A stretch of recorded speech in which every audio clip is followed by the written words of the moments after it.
Good morning students. तो आप सभी का स्वागत है आपके इस YouTube channel accounts with doctor Dharmendra Singh. तो आज हम अकाउंट से थोड़ा सा हटके एक बड़ा ही इंटरेस्टिंग और रोचक टॉपिक का अध्ययन करते हैं। टॉपिक है आज का हमारा हिस्ट्री। तो बेसिकली हिस्ट्री कहते किसे हैं? वर्तमान काल से पूर्व का समय, वर्तमान काल से पूर्व के समय को हम इतिहास कहते हैं। अब इतिहास के प्रकार कितने हैं, किस युग को हम किस इतिहास की किस श्रेणी में रखेंगे, अब उसका अध्ययन करते हैं। आपने सुना होगा, सुना ही होगा केवल कि मनुष्य का विकास एक निरंतर होने वाली प्रक्रिया है। एक दिन में ही विकास नहीं हुआ। टेक्नोलॉजी का विकास एक दिन में नहीं होता, धीरे धीरे स्टेप बाय स्टेप या फेज बाय फेज विकास होता है। तो प्रारंभ में जब सभ्यता का विकास हुआ, मनुष्य ने जंगल के आसपास, नदियों के आसपास रहना शुरू किया। पहले अकेला रहता था, गुफाओं में रहता था, कंदमूल फल खाता था। उसके बाद उसने कबीलों में रहना शुरू किया। जब सामूहिक रूप से इकट्ठा रहना शुरू किया तो धीरे धीरे आग का आविष्कार हुआ, उसके बाद पहिए का आविष्कार हुआ। तो धीरे धीरे विकास का ये चरण चलता रहा। तो बेसिकली इतिहास को हम कितने कालों में विभक्त कर सकते हैं, उसका अध्ययन आज हम यहाँ करेंगे। तो इतिहास पूर्व के समय का अध्ययन है। तो जिस समय की कोई लिखित सामग्री उपलब्ध ना हो तो उसको हम कहते हैं पूर्व इतिहास या प्राक इतिहास। पूर्व इतिहास या प्राक इतिहास। प्राक इतिहास यानी जिस समय की कोई लिखित सामग्री उपलब्ध नहीं है, केवल क्या है, कुछ साक्ष्य हैं। वे साक्ष्य किसी भी प्रकार के हो सकते हैं, तो उसको हम कहते हैं प्राक इतिहास। अब आता है आद्य इतिहास। आद्य इतिहास का अर्थ यह है कि जिस समय की लिखित सामग्री उपलब्ध तो है परंतु उसको पढ़ा नहीं जा सकता। लिखित सामग्री उपलब्ध है परंतु उसको पढ़ा नहीं जा सकता, तो उसको क्या बोलते हैं? आद्य इतिहास। ठीक। अब थर्ड आता है, और जिस समय की सामग्री उपलब्ध है और उसको हम पढ़ भी सकते हैं, तो उसको बोलते हैं हम ऐतिहासिक काल। तो यहां तक ये चीज समझ आ गई होगी। तो इतिहास को हम तीन भागों में विभाजित कर सकते हैं: प्राक इतिहास, आद्य इतिहास। फर्स्ट ये है। सेकंड आपका आद्य इतिहास, और थर्ड है आपका ऐतिहासिक काल।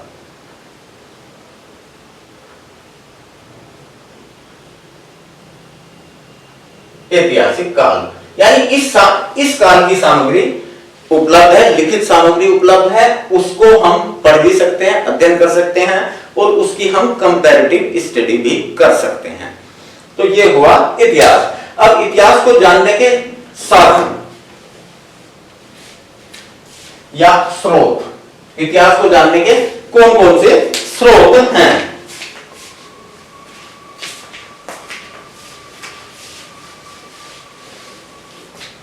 इतिहास को जानने के स्रोत। यस,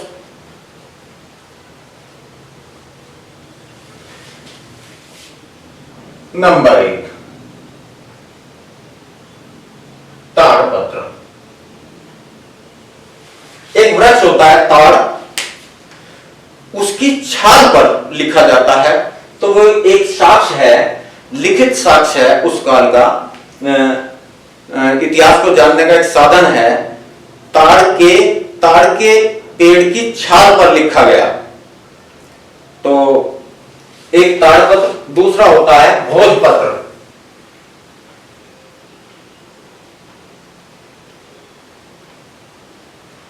ये तो ताड़ वृक्ष से प्राप्त होता है। ये भुर्ज वृक्ष की छाल होती है। यह भी बेसिकली ऐसा ही होता है जैसा ताड़ होता है। तो ये जल्दी खराब होने वाली चीज नहीं है। तीसरा है ताम्रपत्र।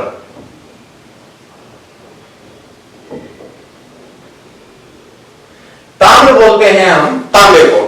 तो तांबे की एक बारीक प्लेट होती है और उस पर उकेरा जाता है, लिखा नहीं जाता, उकेरा जाता है, यानी उसको दबाकर पिन पॉइंट करके लिखा जाता है, तो उसको हम बोलते हैं ताम्रपत्र। ठीक है।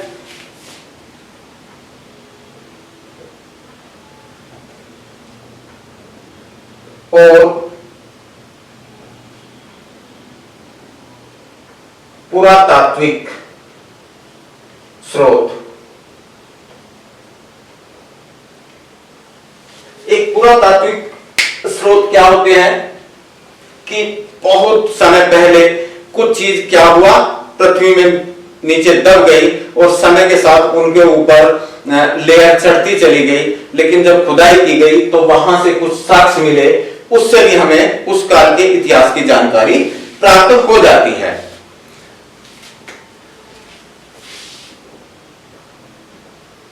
पांचवा है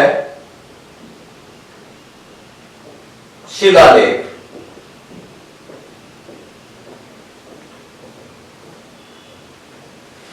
यानी शिला पर, किसी पत्थर पर लिखा गया, उस समय के बारे में किसी पत्थर पर लिखा गया, और वो पत्थर, क्योंकि पत्थर की लाइफ बहुत ज्यादा होती है, तो हो सकता है वो थोड़ा बहुत कुछ खराब हुआ हो, लेकिन अब भी उस पर लिखा गया या चित्र बनाया गया, वो हम समझ सकते हैं किसी की भी सहायता से, तो वो भी इतिहास को जानने का एक साधन है।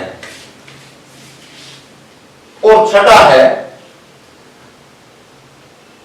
स्तंभ लेख।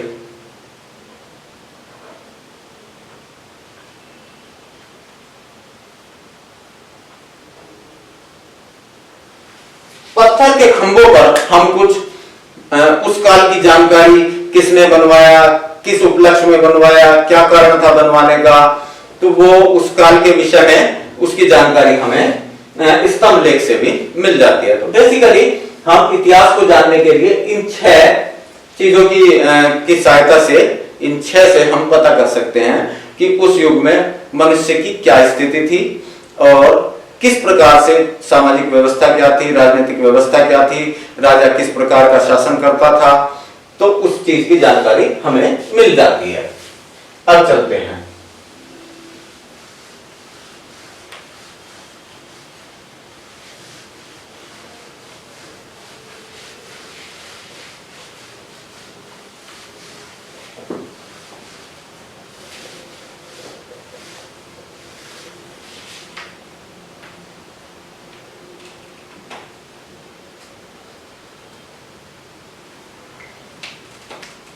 तो इन 6 चीजों से हम पता कर सकते हैं।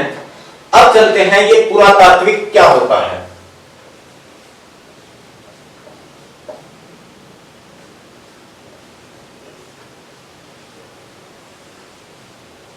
पुरातात्विक स्रोत,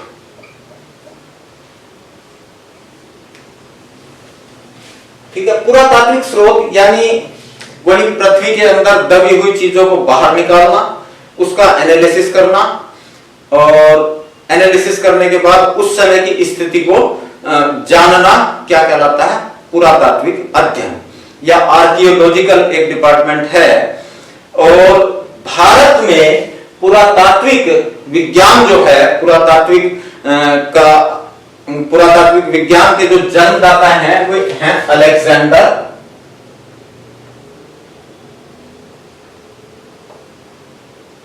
अलेक्जेंडर कनिंघम।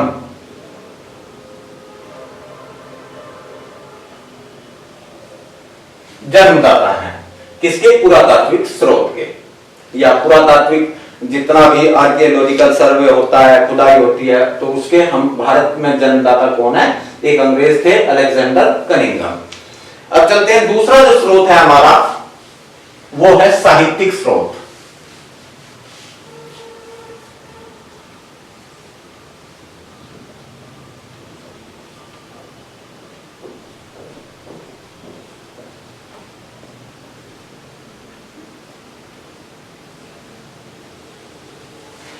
साहित्यिक स्रोत में पूर्व के समय में कुछ लेखकों द्वारा लिखा गया कुछ के लेखक स्पष्ट हैं, कुछ के नहीं हैं, लेकिन उनका लिखित साक्ष्य मौजूद है। तो साहित्यिक स्रोतों में नंबर 1 हम देखें,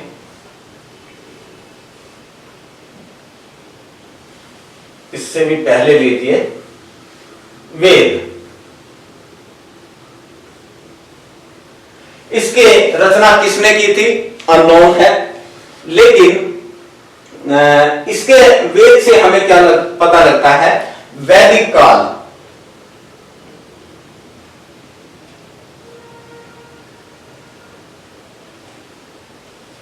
वैदिक काल की संपूर्ण जानकारी, उस समय की राजनीतिक, आर्थिक, सांस्कृतिक सभी जानकारी हमें वेद से मिल जाती है। अब दूसरा आता है रामायण। रामायण के रचयिता जो थे वे थे महर्षि वाल्मीकि।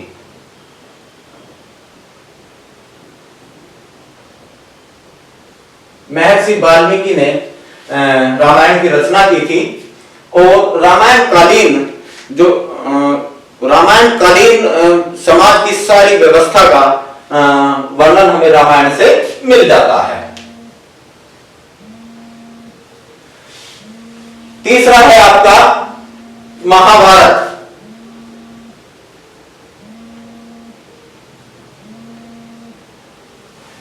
महाभारत की रचना वेद व्यास ने की थी।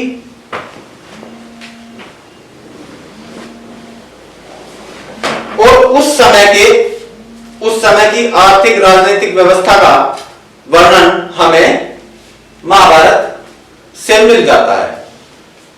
और महाभारत विश्व का सबसे बड़ा ग्रंथ है जैन एवं बौद्ध साहित्य।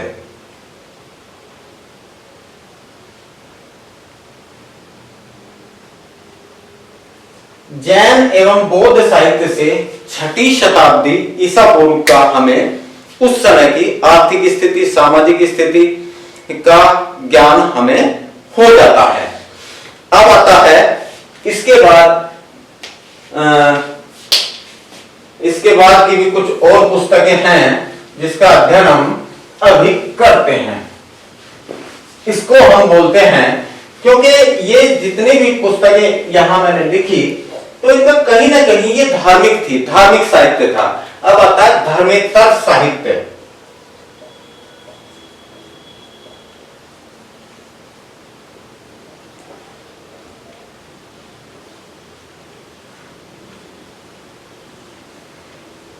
धर्मेतर साहित्य में सबसे पहले आता है अर्थशास्त्र।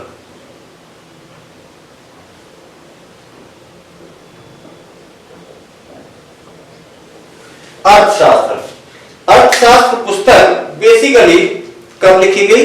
मौर्य काल में।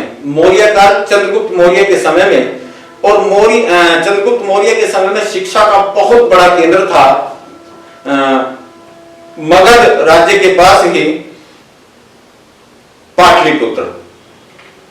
तो शिक्षा का बहुत बड़ा केंद्र था और वहीं के एक शिक्षक थे, आचार्य थे, जिनका नाम था चाणक्य।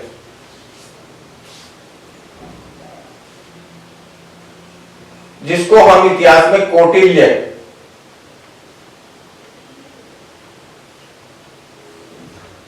के नाम से भी जानते हैं। तो इतिहास में, अर्थशास्त्र में उन्होंने क्या बताया कि उस समय की राजनीतिक व्यवस्था, आर्थिक व्यवस्था और सामाजिक व्यवस्था के विषय में जानकारी दी। किसने? आचार्य चाणक्य या कौटिल्य ने। अगला आता है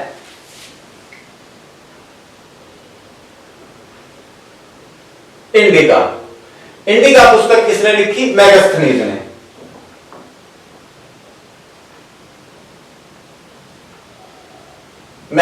मेगास्थनीज ने इंडिका लिखी और उस समय की आर्थिक स्थिति, सामाजिक स्थिति, व्यापारिक स्थिति, इस सब की जानकारी हमें उस समय के इंडिका से मिल जाती है।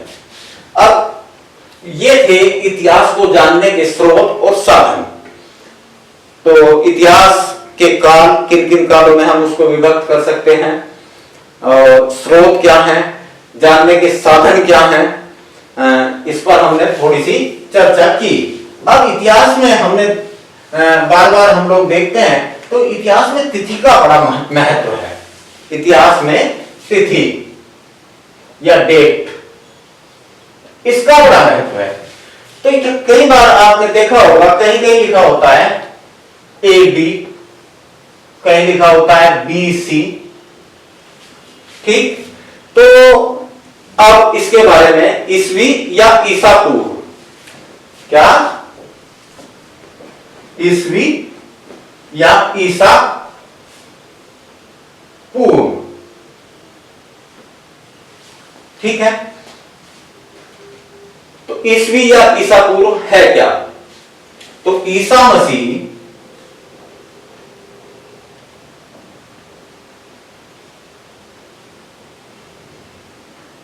के जन्म से पूर्व,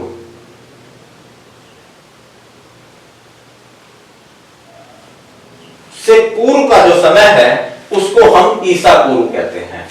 और ईसा मसीह के जन्म के समय और उसके बाद के काल को हम क्या कहते हैं?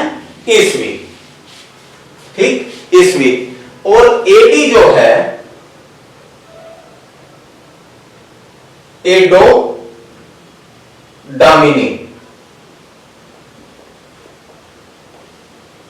एडोडामिनी जो लैटिन भाषा का शब्द है उससे बना है, और एडिडामिनी का अर्थ है ईसा मसीह के जन्म का वर्ष।